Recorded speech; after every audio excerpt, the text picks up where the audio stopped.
కలది కాదు, నా కన్నులు మీది చూచినవి కావు. నాకు అందని వాటి యందైనను గొప్ప వాటి యందైనను నేను అభ్యాసము చేసుకొనుట లేదు.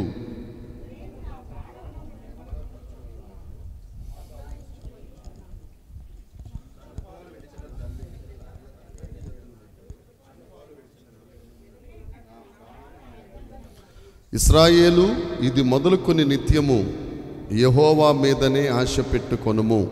దేవుడి వాక్యం మనందరి వినికిడిలో దీవించి ఆశీర్వదించి ఫలభరితము చేయనుగాక. కూర్చుందాం.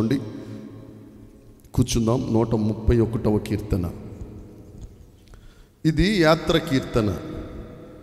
ఇది దావీదు గారు వ్రాసిన కీర్తన. అయితే ఈ 131వ కీర్తనకు చాలా ప్రత్యేకమైన స్థానం ఉంది కీర్తనల గ్రంథంలో. 150 కీర్తనలలో ఈ 131వ కీర్తన చాలా ప్రత్యేకమైంది. ఉన్నది 3 వచనాలే కానీ చాలా ముఖ్యమైనది. హీబ్రూ కీర్తనలో చూసుకుంటే ఈ 131వ కీర్తన ఉండదు. 131 కీర్తన అనేది ఉండదు. ఎందుకంటే ఇది ప్రధాన గాయకునికి రాసింది కాదు. దావీదు గారు దేవుని దగ్గర తన దీనత్వాన్ని కనుపరుస్తూ దేవుని దగ్గర సాష్టాంగపడి దేవుని పాదాలను కన్నీళ్లతో కడుగుతూ రాసిన కీర్తన 131వ కీర్తన. అయితే మరి ఇది వెలుగులోకి ఎలా వచ్చింది అని అంటే దావీదు గారి తదనంతరం హిజ్కియా గారు, ఎందుకంటే హిజ్కియా కూడా దేవుని పట్ల ఆకాంక్ష కలిగిన ఆయన. హిజ్కియా గారు ఈ కీర్తనను కనుగొని ఈ కీర్తనను వెలుగులోనికి తీసుకొచ్చి ఇది చాలా ముఖ్యమైన కీర్తన అని దీనికి ఒక పేరు పెట్టాడు. ఇది యాత్ర కీర్తనే కానీ దీనత్వపు కీర్తన. యాత్ర కీర్తన కంటే దీనత్వాన్ని కనుపరిచిన కీర్తన అని దీనికి పేరు పెట్టి దీనిని కీర్తనల గ్రంథంలో హిజ్కియా గారు చేర్చారు. దావీదు గారు అయితే తను మామూలుగా పర్సనల్గా పాడుకునే కీర్తన అంతే. ఇది మొదటి వచనాన్ని ఒకసారి చదువుదాం. యెహోవా నా హృదయము, ఈ స్టేట్మెంట్ ఎవరు ఇవ్వలేరండి. నా హృదయము అహంకారము కలిగినది కాదు అని ఎవరు చెప్పలేదు. ఎవరైతే దేవుని దగ్గర విరిగి నలిగిన మనసు ఉంటుందో, దీనత్వం కలిగి ఉంటుందో వారు మాత్రమే చెప్పగలరు. ఎక్కడి నుంచి దావీదు గారికి అంత దీనత్వం వచ్చిందంటే దేవుడు గొర్రెల కాపరిని తీసుకుని క్యారేజీ పట్టుకుని యుద్ధ భూమిలోనికి పంపించి అక్కడ గొలియాతు గారిని ఆయనే యుద్ధం చేసి ఓడిపోయేటట్లుగా చేసి ఆ యోధా దేశంలో దావీదు గారిని ఒక శ్రేష్టమైన వాడిగా దేవుడే నిలిపి అక్కడ ఉన్న ఆడవాళ్ళందరూ ఏమని పాడతారు? దావీదు 10,000 కొలదిగా, సౌలు గారు 1,000 కొలదిగా. అప్పటి నుంచే విషపు కన్ను మొదలుపెట్టాడు. ఇక అప్పటి నుంచి దావీదు గారికి, సౌలు గారికి దావీదు అల్లుడైనా కానీ ప్రయోజనం ఏమి లేదు. అరణ్యంలో పరిగెట్టడమే. ఈ పరిగెడుతున్న పరుగులో, ఈ శ్రమల లోయలో, ఈ గాఢాంధకారపు లోయలో దావీదు గారు నేర్చుకున్న గుణం ఏంటంటే దీనత్వం. దీనత్వం అంటే చాలామంది ఏం చెప్తారు అని అంటే ఏమీ లేకపోవడం, ఏమీ లేదు కాబట్టి ఆయన దీనుడుగా ఉన్నాడు అని లోకం చెప్పే మాట. కానీ బైబుల్ చెప్పే మాట ఏంటో తెలుసా అండి? ఇమ్మానియేల్ గారు చాలా బాగా పాడతారు, అందరికీ తెలిసిందే. నేను వచ్చిన తర్వాత నేను బాగా పాడతానని చెప్పేసి నేను పాట పాడుతున్నాను అనుకోండి, సరే మీరే పాడండి పాస్టర్ గారు, నాకు పాడడం పెద్దగా రాదు. లేకపోవటం కాదు, ఉంచుకున్న తలాంతుని దేవుని దగ్గర తగ్గించుకుని ఎదుటివారు పాడుతుంటే ఆయన సంతోషిస్తాడు చూసారా, అది దీనత్వం అంటే. దానికి గట్స్ కావాలి. అవునా కాదండి? అసలు ఏమీ లేకపోతే ఎవడన్నా తగ్గించుకుంటాడు. ఇప్పుడు ఎవరో కార్తీక్ గాడి కీబోర్డ్ కొట్టేస్తుంటే, నిన్న కాక మొన్న ఎప్పుడురా పట్టుకున్నావు నువ్వు? అది పట్టుకుని కొట్టేస్తుంటే మా ఇద్దరం అనుకున్నాం వాళ్ళ చెల్లి పాట కాబట్టి చెడగొట్టేస్తున్నాడు మిగతా పాటలన్నీ అనుకున్నాం. అయ్యారు బాగా తలాంతులు ఉన్నవారు తలాంతులు లేని వారిని ప్రోత్సహిస్తూ మీరు పాడండి, మీరైతే చాలా బాగా పాడతారు, వాళ్ళు పాడుతున్నప్పుడు సంతోషిస్తారు చూసారా, అది దీనత్వం. సౌలు కంటే దావీదు చాలా అభిషేకంలో ఎక్కువే, యుద్ధ ప్రావీణ్యంలో ఎక్కువే. ఈయన గారు సింహాన్ని చంపేశాడు, ఎలుగుబంటిని చంపేశాడు, కనీసం ఆయన ఎలుగును కూడా చంపలేదు. ఆజానుబాహుడే, బళ్ళెం విసరడంలో నిష్ణాతుడే. కానీ ఈయనకు ఉన్నన్ని డిగ్రీలు ఆయన గారికి లేవు. దావీదు ఆయన్ని చూసి పారిపోతున్నాడు చూసారా, అది దీనత్వం. ఆ దీనత్వం కలిగి చెప్పిన మాట, యెహోవా నా హృదయము అహంకారము కలిగినది కాదు, నా కన్నులు కాదు, నాకు అందని వాటి యందైనను గొప్పవాటి యందైనను. అంటే కరెంటు స్తంభాల మీద నడవడం అన్నమాట. ఈయన కొంతమంది ఏం చేస్తారు, కింద నడవలేరు, కరెంటు స్తంభాల మీద ఎలా నడవాలని ప్లాన్ చేస్తుంటారు. మన భాషలో చెప్పుకోవాలంటే పావలా చేయరా అబ్బాయి అంటే రూపాయి పావలా చేస్తారు. దావీదు గారు అంటారు, అది దీనత్వం కాదు, నేను అందని వాటి యందైనను గొప్ప వాటి యందైనను అభ్యాసం చేయట్లేదు. ఈ లోకరీతిగా మనం చూసుకుందాం. నేను 10వ తరగతి చదివాను అనుకోండి, నా పిల్లలు ఏం చదవాలనుకుంటాను నేను? డిగ్రీలు చదవాలి, డాక్టర్ అయిపోవాలి, ఇంజనీర్ అయిపోవాలి, తర్వాత సంగతి తర్వాత, నాకంటే ముందు పరిగెట్టాలి అని కోరుకుంటాం. ఇది లోకరీతి. బైబుల్ తీరేంటో తెలుసా అండి? అనామకుడిగా ఉండమని బైబుల్ చెప్తుంది. మొట్టమొదట మోషే సకల విద్యలయందు ప్రావీణుడు, 40 సంవత్సరాలు. యుద్ధ విద్యల్లో కానీ, రాజ విద్యల్లో కానీ, రాజసంలో కానీ, ఆలోచన చేసే విషయంలో కానీ, భాషల విషయంలో కానీ మోషే సకల విద్యలందు ప్రావీణ్యుడు. ఆయన్ని తీసుకొచ్చి ఏం చేశాడు? దేవుడు స్కూల్లో జాయిన్ చేసుకుని సీట్ ఇచ్చి గొర్రెలు కాసేవాడుగా చేశాడు. అంతేనండి. దేవుడు కాలేజీలో ఏం చేశాడు? అయ్యగారు పిహెచ్డి చేశాడు. పిహెచ్డి చేసిన తర్వాత ఆ పిహెచ్డి ఏంటట? ఆ మిద్యాను కొండల మీద తిరగడం, గొర్రెల్ని కాసుకోవడం, గొర్రెల భాషలో మాట్లాడడం, ఆఖరికి ఉన్న విద్యలన్నీ మర్చిపోయి దేవుడి విద్యలోనికి వచ్చే వరకు దేవుడు విడిచిపెట్టలేదు. ఎప్పుడైతే దేవుడు డిగ్రీలోకి వచ్చాడో ఈయన గారిని తీసుకెళ్ళి ఫరో ఎదుట నిలబెట్టాడు. దేవునికి స్తోత్రం కలుగునుగాక. అంతేకాదు 30 లక్షల మందిని 40 సంవత్సరాలు నడిపించగలిగిన జ్ఞాన వివేకాలు ఇచ్చి దేవుని ఇండ్లంతట్లో నమ్మకస్తుడిని చేసి గొప్ప సాత్వికుడైపోయాడు. దీనత్వం వచ్చింది. ఎక్కడొచ్చింది దీనత్వం ఈయనకి? దేవుని కాలేజీలో జాయిన్ అయిన తరువాత. అబ్రహాం గారు గొప్ప పూజారి కొడుకు. వీళ్ళు విగ్రహాల వ్యాపారాలు చేసేవారు, బోళ్ళంత ధనం ఉంది.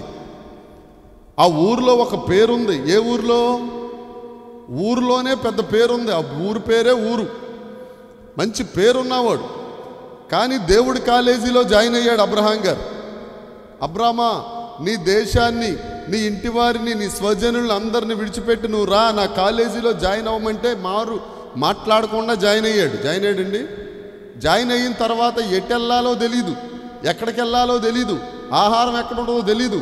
దేవుడిని అనుసరించడం మొదలుపెట్టాడు. కొన్ని క్లాసులు ఫెయిల్ అవుతూ ఉన్నాడు, కొన్ని క్లాసులు పాస్ అవుతూ ఉన్నాడు. ఏదైతేనేమి ఈ రోజున విశ్వాసులందరికీ ప్రపంచంలో ఉన్న ప్రతి వ్యక్తికి తండ్రి అబ్రహాము. నువ్వు హిందూ అవ్వు, బౌద్ధుడు అవ్వు, ఇంకోటవ్వు, ఎక్కడికి వెళ్ళిపోయినా ఆఖరికి నల్లోళ్ళకు కూడా తండ్రి ఆయనే. శారమ్మ గారు చనిపోయిన తర్వాత కూషు దేశపు స్త్రీని ఆయన పెళ్లి చేసుకున్నాడు. కూషు దేశపు స్త్రీ అంటే ఫుల్ నల్లగా ఉంటారు, నీగ్రో స్త్రీని పెళ్లి చేసుకున్నాడు. ఇప్పుడు నీగ్రో జనాంగం అంతా ఎవరి దగ్గర నుంచి వచ్చిన వాళ్ళు? అబ్రహాం దగ్గర నుంచి. ప్రపంచంలో ఏ పిల్ల ఉన్నారు అని అంటే వారందరూ అబ్రహాం సంతానం. ఎప్పుడు వచ్చారు? వీరు పైవాటి యందు అభ్యాసము చేయలేదు, గొప్పవాటి యందు అభ్యాసం చేయలేదు. వీరి దగ్గర అర్హత ఉన్నా, వీరి దగ్గర క్వాలిఫికేషన్ ఉన్నా, వీరి దగ్గర తలాంతులున్నా ఏమీ లేనట్టుగా ఉన్నారు కనుక వీరు దీనత్వంలో ఎదిగారు కనుక దీనులను కాపాడువాడు మన దేవుడు, దీనులను పైకి లేవనెత్తువాడు మన దేవుడు, పెంట కుప్పల మీద నుండి దీనులను రాజులతో కూర్చుండబెట్టే దేవుడు మన దేవుడు. ఆయన వీరందరినీ దీనత్వాన్ని బట్టి పైకి లేవనెత్తాడు. అది తెలియజేస్తున్న కీర్తన 131వ కీర్తన. అందుకని ఈ కీర్తనను దీనత్వపు కీర్తన అంటారు. మొట్టమొదటి మాట, యెహోవా నా హృదయము అహంకారము కలిగినది కాదు. మనమేం చెప్పగలమండి మాట? ఎక్కడో అక్కడ మనకి చిన్నది అని ఉంటుంది. ఎందుకంటే మనుషులం కాబట్టి మనుషుల్లో చేదు కట్టు అనేది ఒకటి ఉంటుంది. అన్నిట్లోనూ ఉంటుంది, ఒక్క పావురంలో తప్ప. అందుకే పావురాన్ని పరిశుద్ధమైనది అంటారు. ఆ చేదును తీసివేసుకుని దేవుని దగ్గర నువ్వు దీనత్వాన్ని నేర్చుకోగలిగితే నువ్వు ఎప్పటికీ రాజుగానే ఉంటావు. నీ స్థానం పరలోకంలో స్థిరంగా ఉంటుంది. తరువాత 2వ వచనం, నేను నిమ్మళపరుచుకొని ఉన్నాను, సముదాయించుకొని ఉన్నాను. సముదాయించుకోవడం అంటే చల్లా చెదిరైపోతూ ఉంటుంది మన ఆలోచనలు. చర్చిలోనే కూర్చుంటాం, చర్చిలోనే ఉంటాం. ఆలోచన ఎక్కడ ఉంటుంది? ఎక్కడ ప్రపంచం అంతా తిరిగి వచ్చేస్తూ ఉంటుంది. అమెరికా వెళ్ళిపోద్ది, అటు నుంచి ఆస్ట్రేలియా వెళ్ళిపోద్ది. దానికి ఫ్లైట్లు దొరకక్కర్లేదు, రిజర్వేషన్ అక్కర్లేదు, బుకింగ్ అక్కర్లేదు, ఏం అక్కర్లా. ఎక్కడే పాస్టర్ గారు అంకే సొత్తుంటాం. ఇలాగే నేను అనుకుంటాను, ఎంత బాగా నేస్తున్నారు. మైండ్ ఆస్ట్రేలియాలో ఉంటుంది, అక్కడ తిరుగుతూ ఉంటుంది. అది ఏమండి, అది సముదాయించుకునేసరికి చర్చ అయిపోయి ఇంటికి వెళ్ళిపోతాం. సముదాయించుకోవడం అంటే మనల్ని మనం కూడగట్టుకోవడం. ఒక పాయింట్ మీద, ఒక నిర్దిష్టమైన ఒక వస్తువు మీద, లేకపోతే ఒక విషయం మీద దృష్టి నిలపడం అనేది ఏకాగ్రత అంటారు. దానికోసమని వీళ్ళందరూ చెప్తారు, అదేది శ్వాస మీద ధ్యాస అంట. దాన్ని ఏమంటారు? మెడిటేషన్. శ్వాస మీద ధ్యాస. ఆ ధ్యాసే సముదాయించుకోవడం అంటే. ఇవన్నీ ఎక్కడి నుంచో రాలేదండి. మీరు తరచి కొద్దిగా లోతుగా ఆలోచిస్తే జనాలు అనుసరిస్తున్నదంతా బైబిల్లోది. ఈ 40 రోజులు, ఈ పిచ్చి ఇవన్నీ కొండలెక్కటం, ఇవన్నీ అక్కడే. అసలు ఉన్నత స్థలాల మీద ఉన్న దేవుడు, ఉన్నతుడైన దేవుడు మన దేవుడు. వాళ్ళని తీసుకెళ్ళి అక్కడ పెట్టారు కొండల మీద. వీళ్ళు వెళ్ళి రకరకాలు చేసి వస్తున్నారు. అందుకనే దేవుడు ఆ యెరూషలేముని ఖాళీ చేపించి బబులోనులకు అప్పచెప్పాడు ఆ ఉన్నత స్థలాల కోసమే.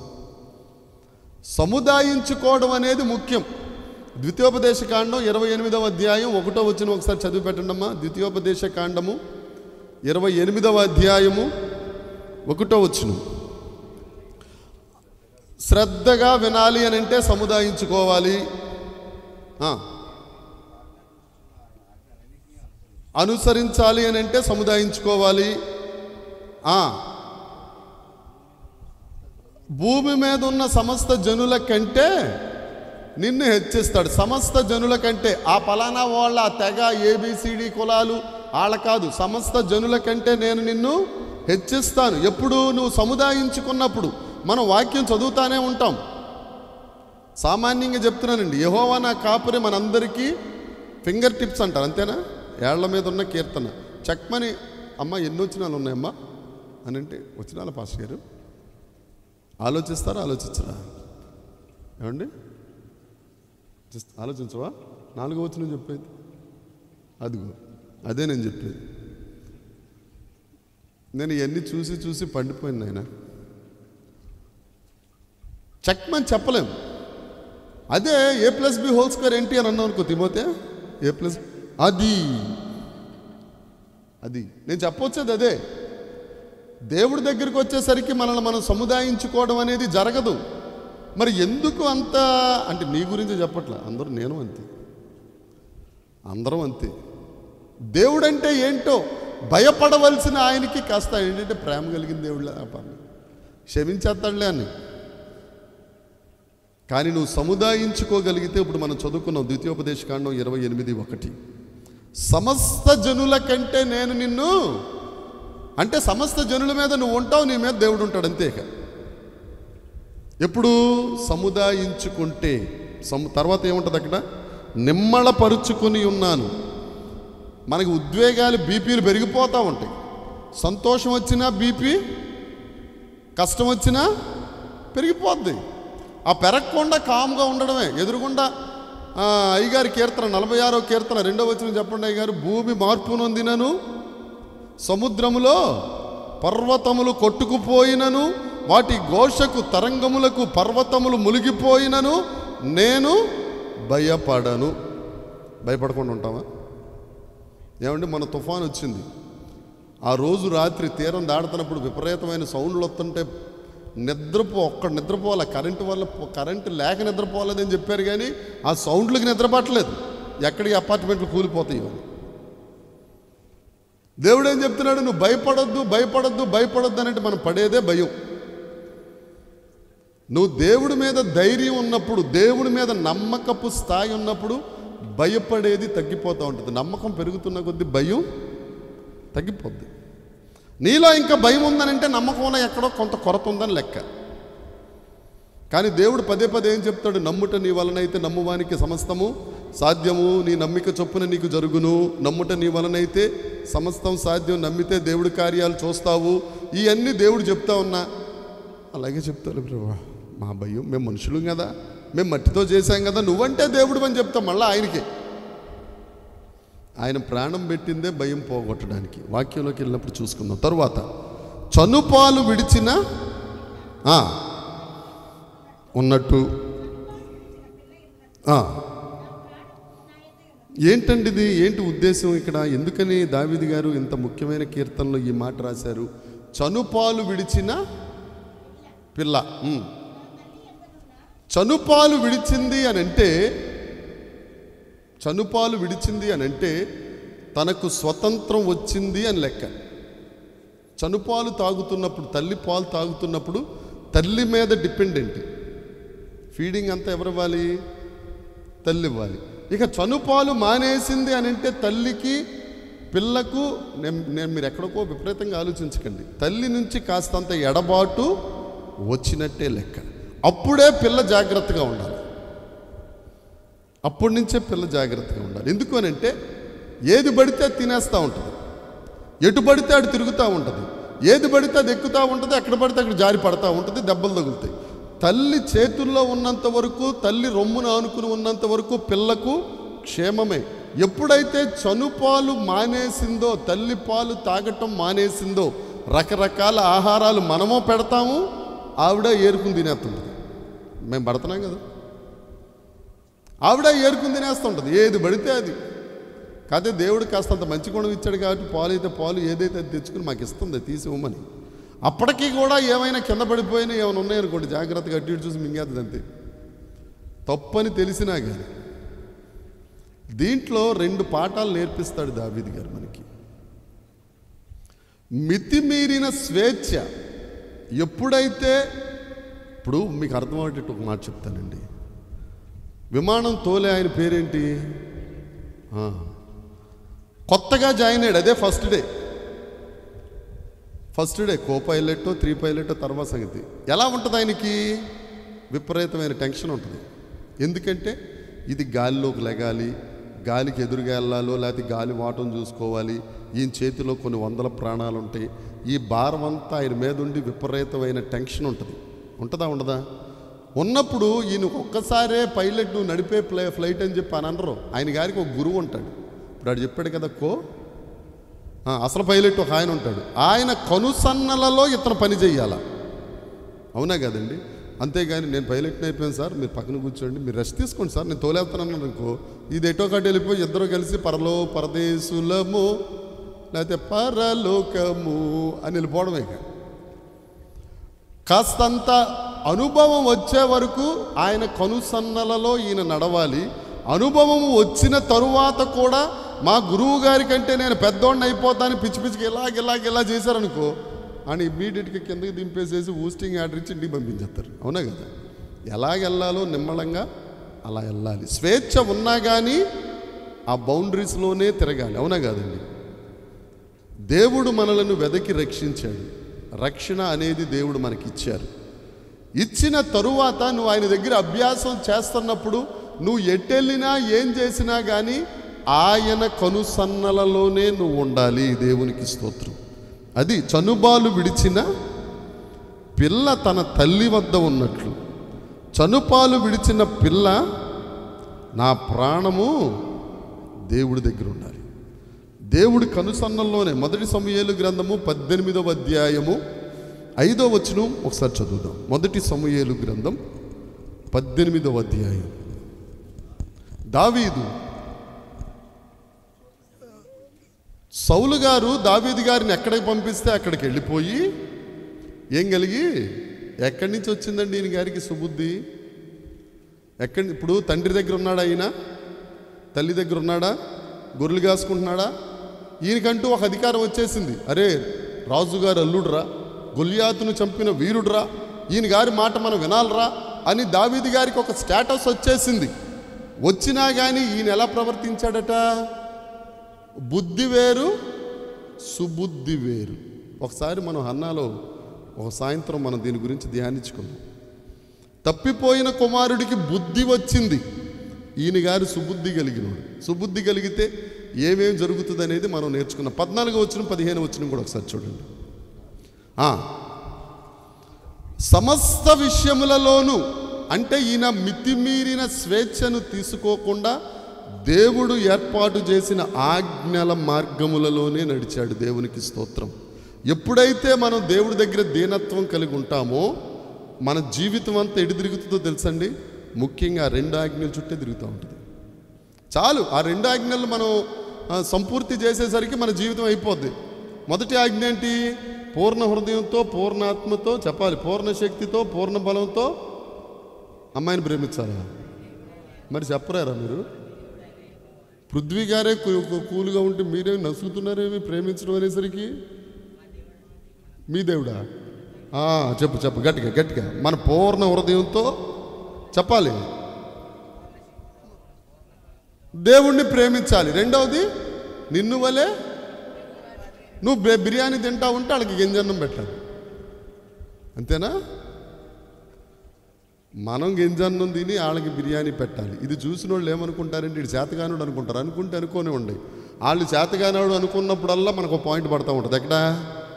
దేవుడి దగ్గర. దేవునికి స్తోత్రం. అప్పుడు సుబుద్ధి వస్తుంది. ఒకసారి కాకపోతే ఒక్కసారన్నా జనాలు చెప్తారు, అరే వీళ్ళు సుబుద్ధి కలిగిన వాళ్ళరా, వీళ్ళు యేసు ప్రభువుని నమ్ముకున్నవారా. అదే చెప్తానండి, 4 సువార్తలు ఎంత యేసు ప్రభువుని ప్రకటిస్తాయో మన ప్రవర్తన అనే సువార్త అంతకంటే ఎక్కువ ప్రవర్తిస్తుంది. మనం ఫలించాల్సిన దగ్గర ఫలించేయాలి. తల దించుకున్నా పర్వాలేదు, తల దించుకున్నా. 3వ వచనం చదువుదాం. ఇశ్రాయేలు, అండర్లైన్ చేసేసుకోండి, ఇది మొదలుకొని నిత్యం అంటే 24/7 నిత్యము యెహోవా మీదే ఆశ పెట్టుకోవాలి. మనం చమత్కారం లేకుండా నిజం మాట్లాడుకుంటే దేవుడి మీద మనం ఆశ పెట్టుకుంటామా? ఏమండి? పెళ్ళైన కొత్తలో భర్త భార్య మీద, భార్య భర్త మీద ఆశ పెట్టుకుంటారు. పిల్లలు పుట్టి కాస్తంత ఎదిగొచ్చిన తరువాత భర్తకి తెలియకుండా భార్య పిల్లల మీద ఆశ పెట్టేసుకుంటుంది, భార్యకి తెలియకుండా భర్త పిల్లల మీద ఆశ పెట్టేసుకుంటాడు. ఇది జరిగేదే. కానీ వాక్యం చెప్తుంది, ఇశ్రాయేలు యెహోవా మీద నిత్యము ఆశ పెట్టుకో. నువ్వు ఆశ పెట్టుకో. గొల్యాతు దగ్గరికి వచ్చాడు. రాత్రి కూడా మనం ధ్యానించుకున్నాం. 1 సమూయేలు గ్రంథము 17వ అధ్యాయము 8వ వచనం గారు 26 ఏముంటుంది అక్కడ? ఎవడండి ఈడు? సున్నతి లేని ఫిలిష్తీయుడు జీవము కలిగిన దేవుణ్ణి తిరస్కరించుటకు. ఏమి రోషం అండి అది!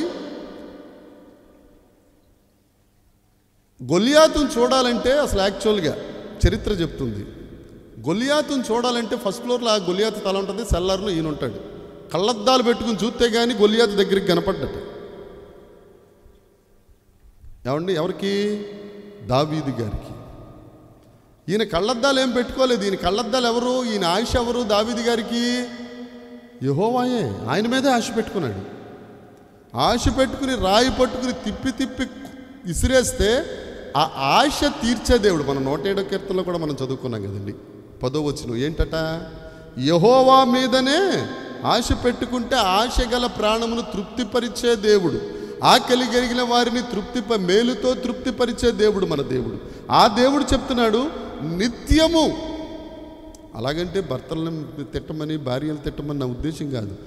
మొదటి స్థానం ఆయనకి, మొదటి ఆశ ఆయనే. మొదటి అప్లికేషన్ ఎవరికి పెట్టాలి? ఆయనకే. నీకు ఏదైనా కావాలనుకోండి, ఆయనకి. నువ్వు నోరు తెరిచి ఇంకొకళ్ళని అడిగే ముందు నోరు మూసుకుని దేవుడితో మాట్లాడడం. ఒక భక్తుడు అంటాడు, నలుగురిలో ఉన్నప్పుడు యేసు గూర్చి మాట్లాడు.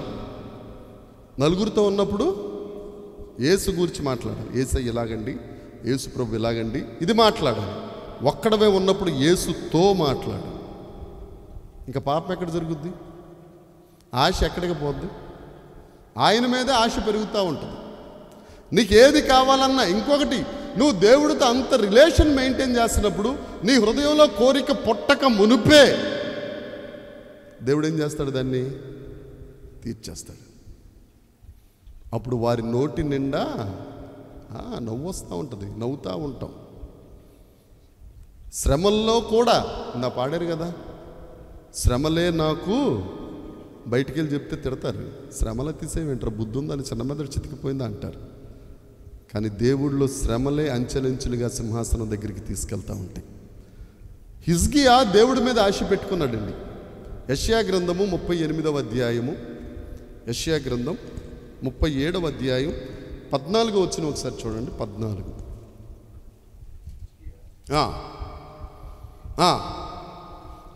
ఒక సన్హరీబ్ వచ్చి మొత్తం ప్రపంచాన్నంతా జయించుకుంటా యోధా దేశం మీదకి వచ్చి హిజ్కియా గారికి ఉత్తరం రాశాడు. ఆ ఉత్తరాన్ని తీసుకుని ఈయనేం చెయ్యాలి, సైన్యాన్ని సిద్ధపరచాలి. లేదంటే ఆ ఉత్తరం పట్టుకుని సన్హరీబ్ దగ్గరికి వెళ్ళి కాళ్ళ మీద పడిపోయి, నేను నీకు కప్పం కడతాను సన్హరీబ్ రాజా, నన్ను వదిలేసే, మా ప్రజలను వదిలేసే అని చెప్పాలి. కానీ ఈయన గారు ఎక్కడికి వెళ్ళాడు, ఈ దూత దగ్గర నుంచి ఉత్తరం పట్టుకుని యెహోవా మందిరానికి వెళ్ళి యెహోవా సన్నిధిని దాన్ని విప్పి పరిచి. అంటే ఎక్కడ విప్పారండి? యెహోవా సన్నిధి. ఆయన చదువుతాడా ఏమండి?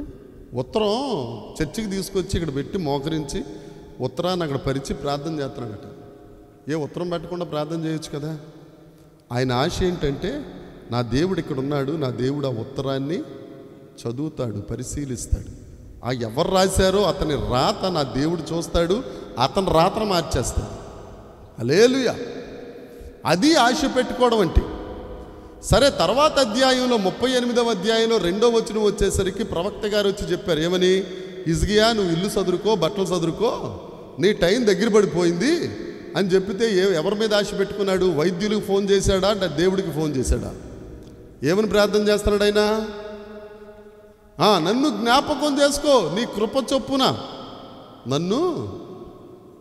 డాక్టర్ల దగ్గరికి వెళ్తే డాక్టర్ల కాళ్ళు చేతులు పైకి కట్టేసి ఇంజక్షన్ చేసి రకరకాలుగా చేసేస్తారు. దేవా, నువ్వు జ్ఞాపకం చేసుకుంటే నేను బ్రతికేస్తాను. డాక్టర్లు నామినల్గా బాగు చేస్తారు కానీ ఆయుష్ పెంచలేరు కదండి. ఆయుష్ ఇచ్చే దేవుడు యేసుక్రీస్తు ప్రభు. అదే 107వ కీర్తన 4 సార్లు ఉంటుంది. కష్టకాలం ముందు వారు యెహోవాకు మొర్ర పెడితే దేవుడు ఏం చేశాడట? ఇప్పుడు వారు ఆపదలలో ఉన్నప్పుడు. చూడండి ఒకసారి చదవండి. ఎందుకు లాటరీ వేయటం ఎందుకు? 107వ కీర్తన 9వ వచనం. కష్టకాలమందు వారు యెహోవాకు మొర్ర పెట్టారు, ఎప్పుడెప్పుడు?